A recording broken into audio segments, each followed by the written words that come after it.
Being quarantined for nearly a year now has me resorting to watching movies that I normally would never have given a chance to. One of them being Relaxer.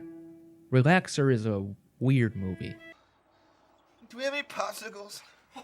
Get up and get it yourself. This challenge is over. I'm too sticky to get up now. Do you have any blue ones left? It's a disgusting yet mesmerizing look into the almost dreamlike life of Abner and his downward spiral of anxieties. Rather than being homeless, Abner's brother Cam allows him to stay on his couch, and only his couch.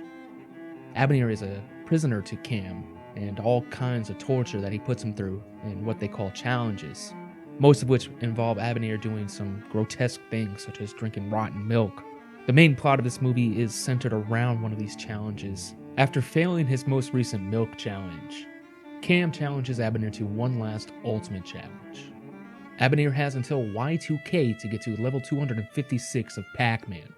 Doing this will win him $100,000 and the pride of knowing that he isn't a quitter. Joyput Ruckus is the director of this film. Somehow he is able to make a guy playing Pac-Man for 90 minutes into a battle between a man and his struggle with life. Similar to movies like Lock or Buried, Relaxer is shot exclusively in their apartment, which is also Abner's prison.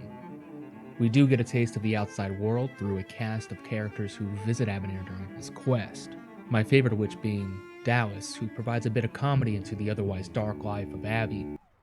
Were you drinking the Kool-Aid? Man, I don't even like Berry Blast. How'd you know it was Berry Blast?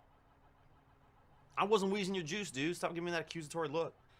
After being told by his brother that he lacks survival skills and that he could barely survive just on that couch, throughout the film we watch Abby do just that. Unable to leave the confines of the couch on risk of being disqualified, Abner is forced into creative ways of providing himself with nourishment. The film also teases the idea that Abner is granted telekinetic powers by wearing the 3D glasses his father gave him. Abner spends most of his time on the couch just trying to survive. Even though he is given the answer to his problem pretty early on in the film in the form of an invincibility glitch, Abby is too taken by anxiety and fear to actually complete the challenge until it's almost too late, a reoccurring pattern in Abby's life. 3, 2, 1, time! You gonna blow? You sure? I just had to pee. Throughout the film, Abby is content with his isolation.